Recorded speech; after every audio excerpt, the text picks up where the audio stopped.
Hey guys, in this video I'll show you how to add Solana network to MetaMask. Alright, let's begin. First of all, open any type of preferred browser and search for metamask.io. After that, you will be redirected to this web page. Here, you just need to hover your cursor over the Features tab at the top and then select MetaMask Snaps from this drop-down menu.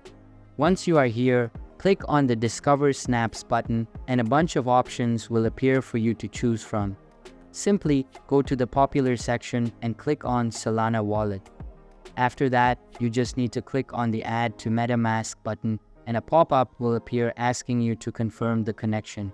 You just need to click on the Connect button, select Install, and then check mark this box to continue. You can see that Solana has been added successfully. So that's basically how you can add Solana network to MetaMask. And that's it for this video. If you find this helpful, consider subscribing and giving this a big thumbs up. Thanks.